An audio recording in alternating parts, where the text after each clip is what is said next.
Hello दोस्तों, स्वागत है आपके अपने यूट्यूब चैनल एसएस ट्यूशन में। आज के हम लोग इस वीडियो में बात करेंगे, ठीक है, पदार्थ के बारे में, जो आपको क्लास 10th 9th और 8 तीनों में बहुत ज़रूरी है। ठीक है, तो पदार्थ किसे कहते हैं तो आपको बताते हैं, सुनिएगा ध्यान से। पदार्थ पृथ्वी पर उपस्थित वे सारी वस्तुएं जिसमें कुछ क्या होती है, द्रव्यमान होती है। ठीक है, जिसमें कुछ क्या होता है, द्रव्यमान होता है, जिसका कुछ क्या होता है, आयतन होता है, तथा वो क्या उत्पन्न करती है, अवरोध उत्पन्न करती है। क्या उत्पन्न करती है? अवरोध उत्पन्न करती है। तो हम उसको बोलेंगे क्या, कि वो पदार्थ है। क्या है? पदार्थ है।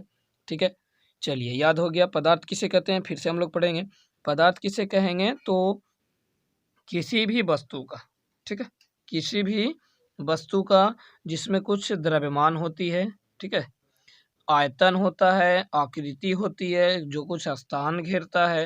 ठीक है, वो क्या करता है, स्थान भी घेरता है, स्थान घेरता है, तो वो क्या कहलाता है आपका, तो वो कहलाता है पदार्थ। क्या कहलाता है? पदार्थ। आज हम विशेष करके अवस्था के बारे में बात करेंगे, अगला दिन प्रकार। देखो, पदार्थ आपको दो प्रकार के होता है, वर्गीकरण के आधार पर, ठीक है, एक अवस्था के आधार पर। तो वर्गीकरण के आधार पर कौन कौन होता है देख लेते हैं। वर्गीकरण के आधार पर, ठीक है, एक आपका क्या होता है, अवस्था के आधार पर। किसके आधार पर? अवस्था के आधार पर। तो वर्गीकरण के आधार पर मुख्य रूप से पदार्थ जो होगा आपका वर्गीकरण के आधार पर तत्व, ठीक है, यौगिक, और क्या होता है, तत्व, यौगिक, यौगिक लिखा नहीं रहे, छोटा कर देते इसको, तत्व, यौगिक और मिश्रण। क्या क्या? तत्व, यौगिक और मिश्रण। देखो, तत्व, यौगिक और आपका लिखाएगा क्या, तो मिश्रण। तीसरा में क्या आपका, मिश्रण। ठीक है, अब देखते हैं अवस्था के आधार पर कौन कौन होते हैं। तो अवस्था के आधार पर होते हैं मुख्य रूप से ऐसे 5 पढ़ना है। ठीक है, एक होता है आपका ठोस, ठीक है, एक होता है द्रव, ठीक है, एक होता है गैस। क्या होता है? एक होता है आपका गैस, और चौथा आपका होगा प्लाज्मा, ठीक है, प्लाज्मा, और पांचवा होगा आपको बोस-आइंस्टाइन्स। ठीक है, बोस-आइंस्टाइन्स कंडेंसेंट उसको बोलते हैं। ये पदार्थ के 5 अवस्था हो गया। वर्गीकरण आपका तत्व, यौगिक और मिश्रण हो गया। ठीक है, तो चलिए आगे हम लोग पढ़ेंगे। अब देख लेते हैं इसको। अब वर्गीकरण अगर हम लोग पढ़ेंगे तो सबसे पहले आता है कि ठोस कहते किसको है। ठोस क्या? ठोस कहते किसको हैं, तो समझिएगा ठोस किसको कहेंगे। सॉलिड जिसको हम लोग इंग्लिश में बोलते हैं। चलिए, ठोस किसको कहेंगे, तो वैसा पदार्थ जिसकी आकृति और आयतन दोनों क्या होता है, तो निश्चित होता है। वैसा पदार्थ जिसकी आकृति और आयतन क्या होता है बाबू, निश्चित होता है, तो हम लोग उसको बोलेंगे ठोस।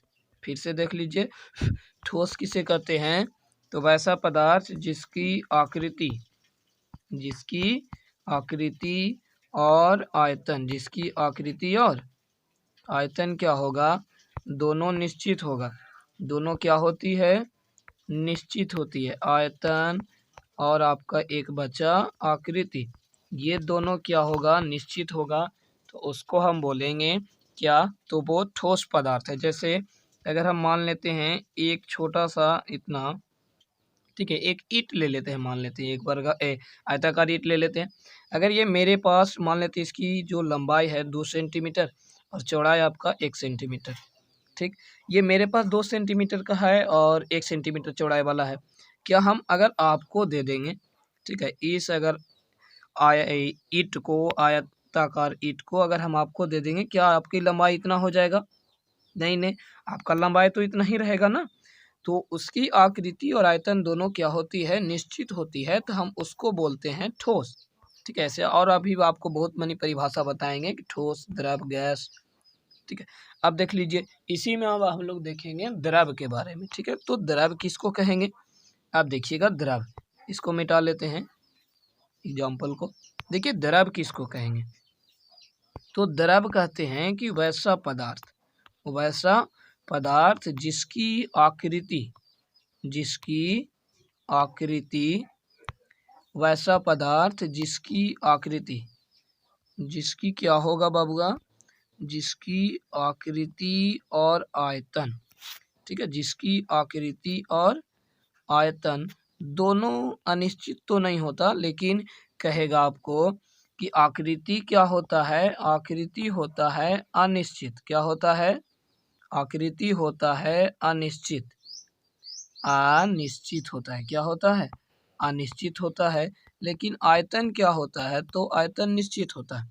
फिर से, वैसा पदार्थ जिसकी, द्रव किसे कहते हैं? तो वैसा पदार्थ जिसकी आकृति क्या होगा, आकृति होगा आपका निश्चित, और आयतन क्या होगा, ठीक है, आयतन क्या होगा, आयतन होगा आपका निश्चित।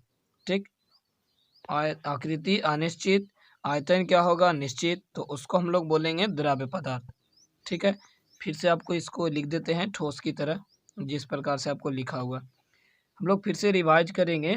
पदार्थ किसको कहेंगे? तो पदार्थ कहते हैं कि पृथ्वी पर उपस्थित वे सारी वस्तुएं, पृथ्वी पर उपस्थित वे सारी वस्तुएं जिसमें कुछ क्या होती है, द्रव्यमान होता है, जो कुछ स्थान घेरता है तथा जो कुछ अवरोध उत्पन्न करेगा, तो उसको हम लोग बोलेंगे पदार्थ। पदार्थ आपको कितने प्रकार के था? पदार्थ दो प्रकार के, एक अवस्था के आधार पर, ठीक है, एक आपका अवस्था के आधार पर था और एक आपका वर्गीकरण के आधार पर था। वर्गीकरण बताया तत्व, यौगिक और मिश्रण। अवस्था में बताया ठोस, द्रव, गैस और प्लाज्मा। एक और बताए थे बोस आइंस्टीन कंडेंसेट। ठीक है, चलिए अब हम लोग ठोस में बताया अभी आपको तुरंत कि ठोस जिसकी आकृति और आयतन क्या होगा, निश्चित होगा। वैसा पदार्थ जिसकी आकृति और आयतन दोनों निश्चित होता है तो उसको बोलेंगे ठोस।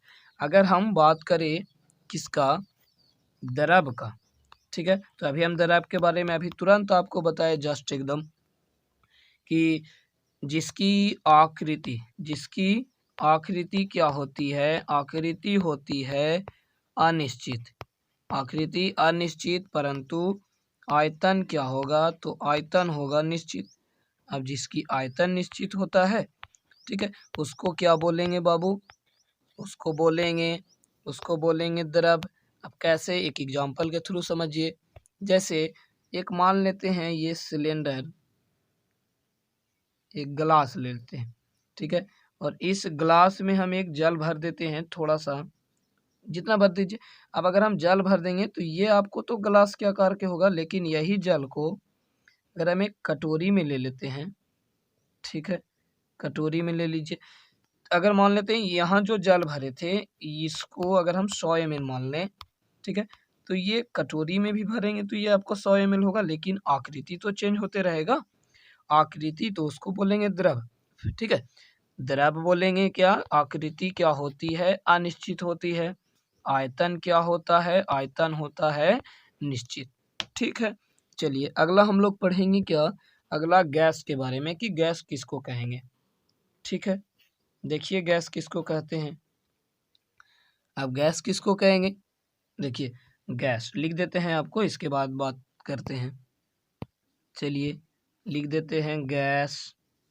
ठीक, अब गैस किसको कहेंगे, तो वैसा पदार्थ, वैसा पदार्थ जिसकी आकृति, वैसा पदार्थ जिसकी आकृति और आयतन क्या होता है, निश्चित होता है, सॉरी अनिश्चित होता है। क्या होता है, अनिश्चित।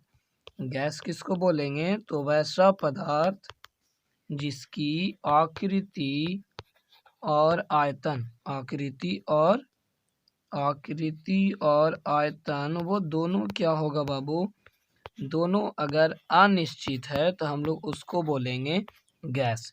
जैसे में ऑक्सीजन, कार्बन डाइऑक्साइड, हाइड्रोजन, ठीक है, हीलियम, ये सब आपका क्या है, गैस है। तो इसकी ना, एक और आपका पेट्रोल हो गया, ठीक है, पेट्रोल हो गया, तो ये सब आपका क्या है, तो ये सब आपका है गैस।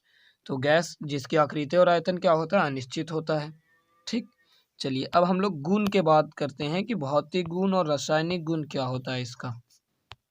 देखिए सबसे पहले लिखे हैं पदार्थ की जो भौतिक गुण होगा, ठीक है, पदार्थ का ठोस पदार्थ का द्रव पदार्थ का और गैस पदार्थ का। ठीक है, तो इसकी आकृति अगर हम ठोस के बारे में बात करते हैं, तीनों को हम लिख देते हैं आपको। ठीक है, एक एक करके यहाँ पे बात करते हैं ठोस। ठीक है, सॉलिड लिक्विड गैस लिख दें। चलिए, इनको थोड़ा कम लिखना पड़ेगा, सॉलिड लिक्विड और गैस। अगर हम बात करें आकृति और आयतन की, ठीक है, तो बारी बारी हम देखते हैं।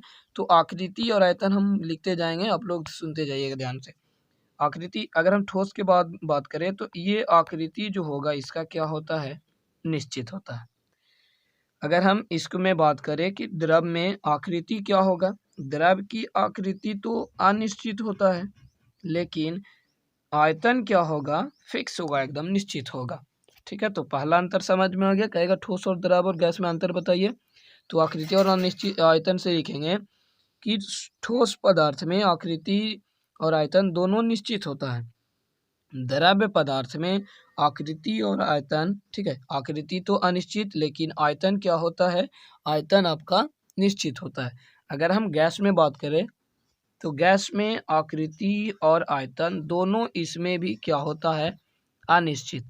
गैस में द्रव ठोस में निश्चित, गैस में अनिश्चित, इसमें आकृति अनिश्चित, आयतन क्या होगा, निश्चित होगा। चलिए, अब हम लोग बात करते हैं घनत्व। ठीक है, कि घनत्व क्या होगा ठोस का, घनत्व क्या होगा गैस का, घनत्व क्या होगा द्रव का। ठीक है, तो घनत्व जो ठोस में होता है वो सबसे क्या होता है, ज्यादा होता है, अधिक होता है। ठीक है, घनत्व इसका क्या होगा, अधिक होगा। अभी बताएंगे घनत्व किसे कहते हैं। अब घनत्व द्रव में क्या होता है, कम होता है। इसके बाद गैस में अगर बात करें तो इसमें बहुत कम होता है, क्या, बहुत कम होता है। द्रव्यनांक भी वही, द्रव्यनांक ठोस में अधिक होता है, द्रव्यनांक जो होता है, क्वथनांक जो होता है, द्रव में क्या होता है, कम होता है, और गैस में बहुत कम होता है।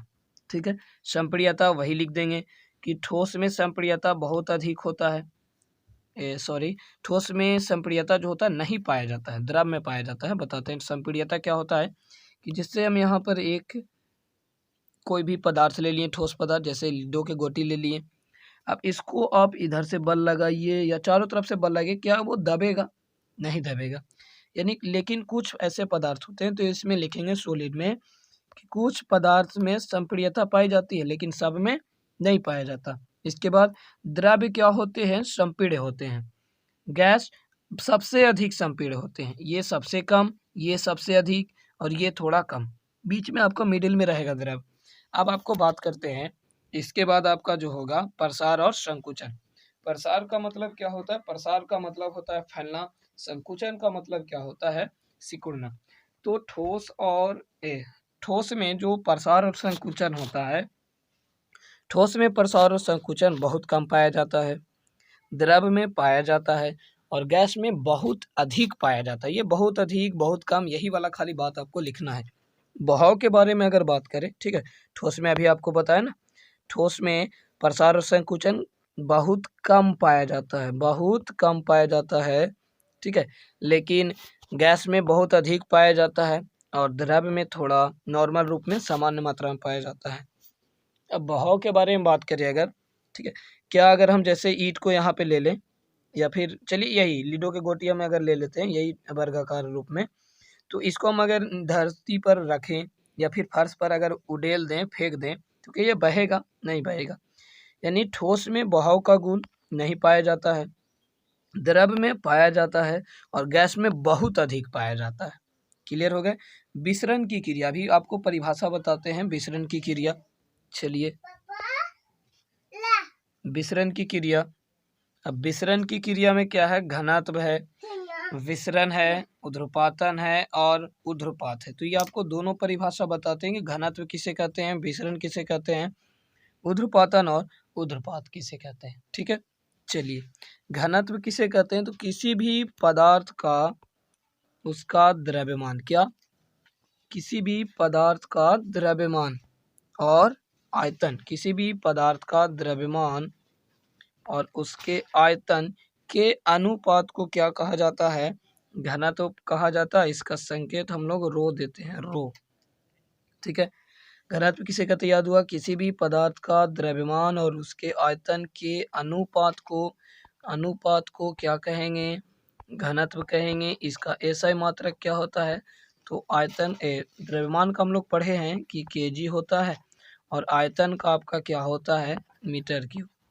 ठीक है, यानी इसको पर लगा दीजिएगा तो आपका, अगर हम ऑब्लिक का साइन नहीं देंगे तो यहाँ पे लिखेंगे केजी मीटर क्यूब तो लिखेंगे, लेकिन माइनस का साइन। लेकिन अगर हम यहाँ पे ऑब्लिक दे देते हैं तो माइनस आपका हट जाएगा। ठीक है, घनत्व याद हो गया। किसी भी वस्तु के द्रव्यमान और उसके आयतन के अनुपात को क्या कहा जाता है? घनत्व कहा जाता है। अब पढ़ेंगे हम लोग विसरण किसे कहते हैं। ठीक है, इसको मिटा लेते हैं। अब विसरण किसे कहते हैं बात करते हैं तो जैसे हम यहाँ पर दूध ले लिए, मान लेते इस पदार्थ में दूध है आपका और इस बी वाले बर्तन में आपका क्या है? पानी है। ठीक है, इधर आपका दूध है और इधर आपका पानी है। अब मान लिए, अब कहेगा विसरण की क्रिया किसे कहते हैं? तो किसी भी द्रव का कण, किसी भी एक द्रव का कण, ठीक है, कण अगर दूसरे द्रव के कणों में क्या कर जाता है? प्रवेश कर जाता है, पूर्ण रूप से घुल मिल जाता है, तो इस क्रिया को हम लोग बोलेंगे, इस क्रिया को विसरण क्रिया। कौन सी क्रिया? विसरण क्रिया। बात समझे? फिर से कहेगा विसरण क्रिया किसे कहते हैं? तो द्रव का एक कण, ठीक है, द्रव के दूसरे कणों में प्रवेश कर जाता है तो उसको बोलते हैं विसरण। बात समझ में आया? चलिए, ऊर्ध्वपातन और ऊर्ध्वपात किसे कहते हैं? इसको मिटा लेंगे। अब ऊर्ध्वपातन और ऊर्ध्वपात, सबसे पहले ऊर्ध्वपातन, तो जब किसी ठोस पदार्थ को, ठीक है, सॉलिड, जब किसी ठोस पदार्थ को गर्म किया जाता है, ठीक है, यहाँ पे लिख लेते हैं, इसके बाद बात करेंगे। जब किसी ठोस पदार्थ को क्या करेंगे? गर्म करते हैं तो वह बिना द्रव में बदले हुए, याद कीजिएगा, जब किसी ठोस पदार्थ को गर्म किया जाता है तब वह बिना द्रव में बदले हुए, ये खाली लैंग्वेज याद रखना है, बिना द्रव में बदले हुए किस में बदल जाती है? तो वो गैस में बदल जाता है। फिर से, जब किसी ठोस पदार्थ को, जब किसी सॉलिड को गर्म किया जाता है, हीट किया जाता है, तो वह बिना द्रव में बदले हुए किस में बदल जाता है? गैस में बदल जाता है। और जब उसे पुनः ठंडा किया जाता है, क्या किया जाता है?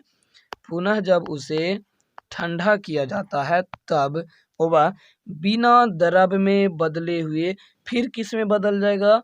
ठोस में बदल जाएगा। तब उस क्रिया को क्या बोलते हैं? ऊर्ध्वपातन की क्रिया। देख लीजिए फिर से, जब किसी ठोस पदार्थ को गर्म किया जाता है तब वह लिक्विड में ना बदल करके किस में बदल जाता है? गैस में। और जब इसको, यानी गैस को ठंडा किया जाता है तो लिक्विड में ना बदल करके किस में बदल जाता है बाबू? ठोस में बदल जाता है। तो ये क्रिया आपको क्या कहलाता है? ऊर्ध्वपातन की क्रिया।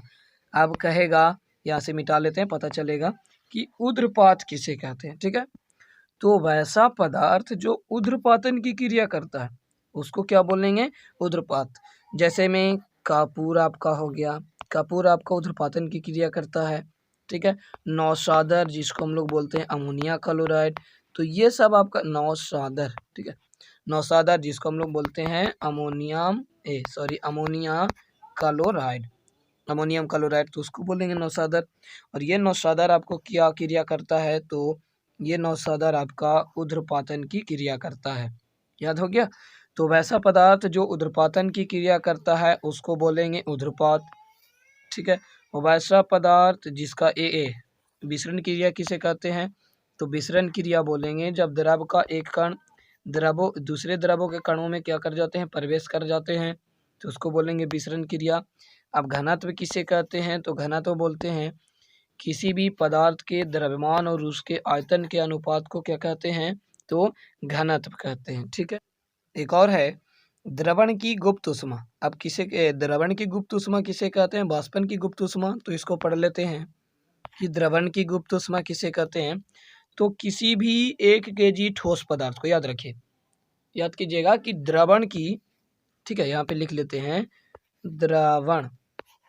द्रवण की गुप्त ऊष्मा किसे कहते हैं?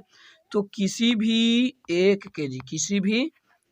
kg ठोस पदार्थ को, ठीक है, द्रव में बदलने के लिए, ठोस पदार्थ को किस में बदलेंगे, द्रव में बदलने के लिए, यहाँ से यहाँ तक लाने के लिए जितना ऊष्मा खर्च होता है, जितना ऊष्मा क्या होता है, खर्च होता है। फिर से, किसी भी 1 kg ठोस पदार्थ को, किसी भी 1 kg ठोस पदार्थ को द्रव में बदलने के लिए जितना ऊष्मा खर्च होता है उसको बोलते हैं द्रवण की गुप्त ऊष्मा। उसको क्या बोलेंगे, द्रवण की गुप्त ऊष्मा। इसको इरेज करके हम आपको फिर से समझाते हैं। द्रवण की गुप्त ऊष्मा किसे कहेंगे, तो याद रखना कि किसी भी 1 kg, जैसे यहाँ पे लिखे हैं, किसी भी 1 kg ठोस पदार्थ को किस में बदलने के लिए, द्रव अवस्था में बदलने के लिए, परिवर्तन करने के लिए जितना ऊष्मा खर्च होता है क्या कहलाता है, द्रवण की गुप्त ऊष्मा कहलाता है। अब देखिए फिर से, किसी भी 1 kg ठोस पदार्थ को, किसी भी 1 kg ठोस पदार्थ को द्रव में बदलने के लिए, किस में बदलने के लिए बाबू, ठोस पदार्थ है, बदलेंगे किस में, द्रव में बदलने के लिए जितना ऊष्मा खर्च किया जाता है, जितना ऊष्मा खर्च होता है या खर्च किया जाता है, ठीक है, तो उसको हम लोग क्या बोलेंगे, द्रवण की गुप्त ऊष्मा।